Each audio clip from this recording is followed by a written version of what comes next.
Assalamualaikum warahmatullahi wabarakatuh. Perkenalkan, nama saya Rizky Mustafa. Pada kesempatan kali ini saya ingin memaparkan sebuah materi terkait rekayasa perangkat lunak dalam sistem informasi. Eh, saya dari Universitas Nasional. Pada kesempatan kali ini saya ingin memaparkan materi yang telah diberikan oleh dosen saya. Oke, pada kesempatan kali ini saya ingin menjelaskan apa sih itu SDLC. Oke, SDLC adalah System Development Life Cycle. Nah, maksudnya di sini adalah System Development Life Cycle itu dalam bahasa Latin atau dalam bahasa Indonesia disebut siklus hidup pengembangan sistem. Jadi dalam membuat sebuah sistem, dalam adanya sebuah sistem itu ada yang namanya proses. Nah, proses ini yang disebut dengan SDLC atau System Development Life Cycle. Nah, proses dalam SDLC itu ada apa aja? Proses dalam SDLC itu diantaranya meliputi requirement analysis, design, implementation, testing, evaluasi, hingga kita ulang lagi. Misalkan ketika sudah terjadi evaluasi, kita bicarakan lagi requirement-nya apa yang perlu ditambahkan, kita desain lagi, kita implementasikan lagi, lalu kita testing lagi ke user, dan kita lakukan evaluasi kembali. Nah, itulah life cycle dalam pembuatan aplikasi gitu. Jadi nggak semerta-merta kita langsung terjun ke aplikasi tanpa tahu apa sih yang kita butuhkan, apa sih requirement yang ada dalam lingkungan tersebut gitu. Itu bisa saja kita hanya membuang-buang waktu hanya untuk membuat aplikasi, tapi tidak ada user yang ingin menggunakan aplikasi tersebut. Jadi hanya aplikasi ini aja, prototype aja gitu. Nah, itu sayang banget. Nah, perlu adanya SDLC ini karena sangat bermanfaat sekali bagi organisasi. Oke, analisa sistem adalah tahap di mana dilakukan beberapa aktivitas. Contohnya, melakukan studi literatur, menemukan suatu kasus yang bisa ditangani oleh sistem, terus brainstorming dalam tim pengembangan, terus mengklarifikasikan masalah, terus kita jadikan sebuah peluang untuk menjadikan sebuah aplikasi atau sistem, terus kita melakukan analisa kebutuhan pada sistem dan membuat batasan-batasan pada sistemnya. Contohnya gini, kita ada dalam sebuah internal company ya, ada proses bisnis dari divisi finansial, ada divisi dari accounting, ada divisi dari HR, ada divisi dari IT atau dari production dan procurement dan lain-lainnya. Nah, ketika kita ada dalam sebuah company atau dalam lingkaran tersebut, kita itu bisa melakukan requirement karena kondisinya di sini lagi manual semua ya, setiap divisi manual semua. Nah, kita bisa berdiri, kita bisa lakukan requirement ke tiap-tiap divisinya, apa aja sih yang dilakukan atau aktivitas yang sering dilakukan tiap hari gitu dalam tiap-tiap divisi. Nah, kita bisa catat sebagai requirement, lalu kita analisa lagi bagaimana relasi antara tiap divisi, bagaimana komunikasi data antara tiap divisi, setiap per minggu kah, per bulan kah, atau per hari kah gitu untuk komunikasi datanya. Nah, terus alur proses bisnisnya di internal tersebut seperti apa? Itu kita perlu analisa lagi. Nah, setelah itu kita bisa lakukan yang namanya desain. Nah, desain, ketika sudah desain, kita sudah mengetahui bagian-bagian apa saja yang bisa kita implementasikan ke dalam sistem dari tiap-tiap divisi tersebut. Jadi bisa saja kita bisa simpulkan tidak semua yang ada atau dilakukan setiap hari di tiap divisi bisa kita terapkan sistem. Bisa aja belum fasenya gitu. Jadi kita create-nya itu by fase gitu, pada beberapa fase. Oke, di sini kita bisa jelaskan juga perbedaan model SDLC. Di sini ada prototype, ada waterfall, ada spiral, ada RIT. Nah, masing-masing memiliki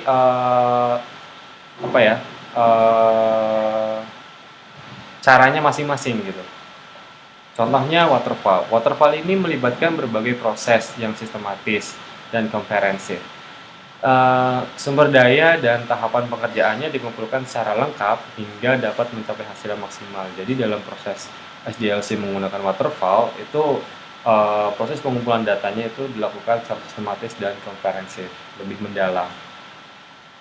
Lalu spiral itu merupakan penerapan alur kerja yang kompleks, panjang, dan memakan waktu yang lama. Metode ini tidak cocok untuk proyek kecil-kecilan karena spiral itu biasanya digunakan untuk metode SDLC yang skopnya besar gitu. Jadi masing-masing jenis ini memiliki caranya masing-masing. Contoh HRD.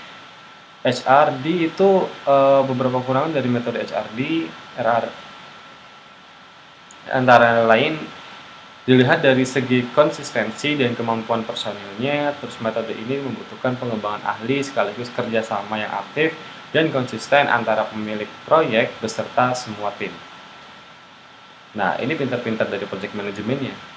Nah, terus tanpa kedua hal tersebut, mustahil penerapan metode RAD dalam pengembangan perangkat lunak, apalagi yang berskala besar. Namun, jika kedua hal itu terakomodasi dengan baik, maka metode ini adalah cara yang paling efektif untuk menghemat waktu dan biaya. Karena dengan menggunakan metode ini, kemampuan seorang project manajemen akan lebih diasah lagi.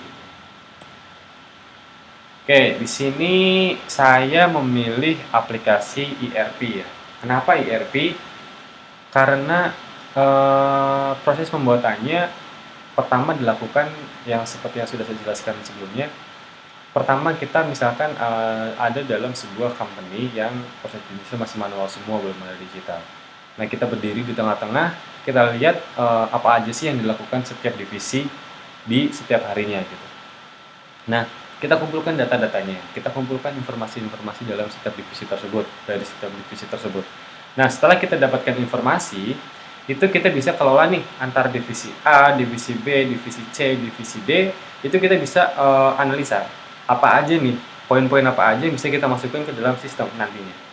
Nah, setelah kita kumpulkan datanya dan kita jadikan sebuah sistem, itu kita lakukan yang namanya desain. Desain itu adalah sebuah prototyping sementara dari kumpulan data ini ya, yang udah kita buat tadi. Lalu kita show up ke semua departemen, bagaimana proses bisnisnya jika kita menggunakan sistem gitu. Itu hasil desainnya. Lalu kita juga bisa yang namanya setelah kita lakukan desain, lalu kita analisa lagi ya ke tiap-tiap leadernya. Oke, pembahasan begini, lalu kita lakukan implementasi. Implementasi itu adalah tahap pengkodingan atau pembuatan aplikasi. Nah, ini mulai tahapnya para programmer membuat aplikasi. Nah, di sini juga kita mempersiapkan infrastrukturnya, contoh dari sisi database. Bagaimana kalau aplikasi ini besar? Database apa yang bisa kita gunakan gitu untuk menghandle aplikasi yang datanya jutaan atau ya ribuan bahkan jutaan gitu. Database yang seperti apa gitu. MySQL sanggupkah gitu, atau Postgre atau Oracle kah sanggup gitu. Jadi kita lakukan implementasi sisi teknik atau ya sisi infrastruktur dan tekniknya. Dan kita juga bisa menentukan bahasa pemrogramannya. Kita menggunakan bahasa pemrograman apa? PHP kah? Atau Java kah? Atau lainnya gitu. Kita bisa pilih dari situ. Lalu kita setelah melakukan implementasi pengkodingan, kita lakukan yang namanya UAT atau User Accept Testing. Nah, apa? Kan fitur-fitur udah ada ya. Fitur A, fitur B, fitur C gitu. Misalkan create PR, proses request, atau setelah proses request terjadi proses PO, setelah proses PO terjadi pemesanan material atau barang-barangnya gitu. Nah, itu kan fitur-fiturnya ya atau modul-modulnya. Nah, itu kita langsung terapkan ke usernya. Sudah pas atau belum, sudah cocok atau belum. Nah, kalau sudah cocok, lalu kita lakukan ke tahap production. Nah, setelah production beberapa bulan kita lakukan evaluasi kembali. Setelah evaluasi kita catat-catat apa sih yang menjadi kendala di lapangan gitu. Lalu kita lakukan yang namanya desain ulang. Nah, desain ulang ini maksudnya desain maintenance. Maintenance itu tidak merubah semuanya, hanya kita memperbaiki apa aja yang kiranya kita bisa perbaiki fitur tersebut menjadi lebih baik lagi gitu. Nah, dalam metode pembuatan ERP ini kita bisa contohnya ya kita bisa menggunakan yang namanya waterfall model. Nah, waterfall modeling itu kita bisa melakukan requirement system. Ya tadi, pengumpulan informasi dari tiap departemen, terus kebutuhan perangkat lunaknya bagaimana, terus desain arsitektur seperti apa, mock-up-nya, dan desain detailnya seperti apa di proses bisnis tersebut, terus scripting, pengkodaan atau coding, dan kita lakukan testing ke user. Sudah jelaskan sebelumnya. Oke, berikut materi dari saya. Kurang lebihnya mohon maaf. Saya Rizky Mustafa. Wassalamualaikum warahmatullahi wabarakatuh.